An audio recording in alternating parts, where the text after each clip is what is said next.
In 1997, Poughkeepsie was a quiet town with a population of 40,000. Residents began to notice people going missing. However, only the police and the victims' acquaintances were aware of the extent of the disappearances. It took a year for authorities to identify Kendall Francois as the killer. Welcome back to the Diary of Darkness. Let's delve into the twisted case of the killer giant, Kendall Francois. Kendall Francois was born on July 26, 1971. In Poughkeepsie, New York, to Paulette and McKinley Francois. The Francois family lived in a modest, nondescript house on Fulton Avenue, a quiet street that hid a much darker reality. Francois grew up as the eldest of 3 children, with a younger brother and sister. His parents were strict, often enforcing rigid rules at home, and they were known to have a strained marriage. Financial hardships frequently plagued the family, resulting in tension and arguments that Kendall and his siblings were exposed to from a young age. From early childhood, Kendall was different. He was notably large for his age, and by the time he reached high school, he stood at over 6 feet tall and weighed more than 250 pounds. This made him an easy target for bullies, who mocked him for his weight and awkward social demeanor. His peers often described him as quiet, reserved, and somewhat strange.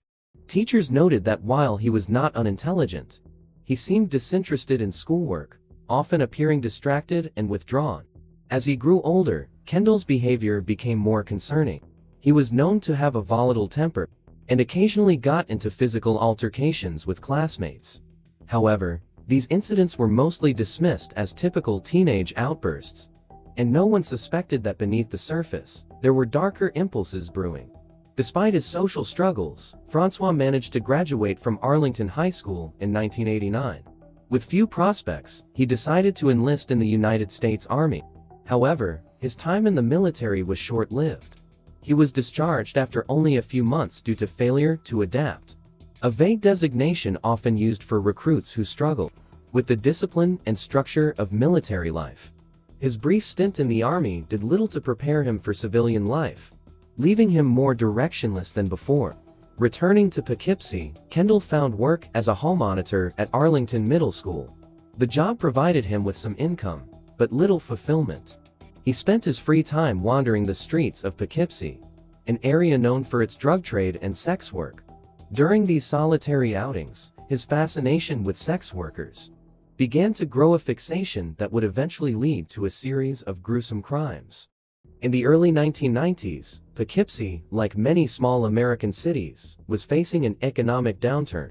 The once thriving town had been hit hard by the closure of factories and businesses, leading to an increase in crime rates, particularly in certain neighborhoods. The red light district on Main Street became a hotspot for illicit activities, including drug deals and prostitution. Kendall Francois began to frequent this area, often paying for the services of sex workers. What started as a coping mechanism for his loneliness soon spiraled into something far darker. Francois, by this time, was living with his parents and sister in the family home on Fulton Avenue. The house itself was in disrepair. Neighbors reported an overpowering stench emanating from the property, which the family attributed to plumbing issues. Unbeknownst to them, Kendall had begun to bring sex workers back to the house. At first, he would pay them for consensual encounters, but over time, his behavior became more violent. In late 1996, Kendall crossed the line from paying client to serial killer. His first known victim, Wendy Myers, was a 30-year-old sex worker who was last seen on October 24, 1996. Wendy had struggled with drug addiction and had turned to sex work to support her habit. She was well known in the area, and her sudden disappearance raised alarm bells among other sex workers. However, due to her transient lifestyle, her disappearance did not immediately attract police attention.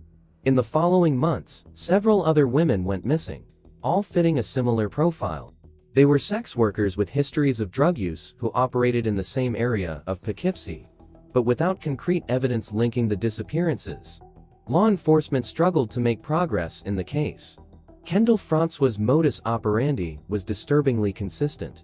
He would cruise the streets of Poughkeepsie, looking for women who were vulnerable and willing to come with him for a small sum of money. Once he lured them into his car, he would drive them back to the house on Fulton Avenue. The Francois home was cluttered and filthy, with piles of garbage and discarded items everywhere. The stench inside was almost unbearable, but Kendall's victims were desperate, often driven by the need for money or drugs, and they ignored the warning signs. Once inside, Kendall would lead them to the attic, which he had turned into his private torture chamber. The attacks typically began with Kendall becoming increasingly aggressive during their encounters. If the women tried to leave or resist, he would overpower them with his massive size. Francois would then strangle his victims to death with his bare hands, deriving a twisted sense of control and power from watching them die. After killing them, he would leave their bodies in the attic or basement, covering them with garbage bags and old clothes to conceal the odor. By the time of his arrest, Francois had killed at least 8 women. Their decomposing remains left to rot in the family home. The rest of his family claimed they were unaware of the bodies hidden in the house, although the overpowering stench had long been a source of complaints from neighbors. By mid-1998, the disappearances of sex workers in Poughkeepsie had become too numerous to ignore. The families of the missing women began pressuring the police for answers, and rumors spread that a serial killer was targeting the area. However, without concrete evidence or leads, law enforcement struggled to make headway in the investigation. The breakthrough came when one of Kendall's intended victims managed to escape.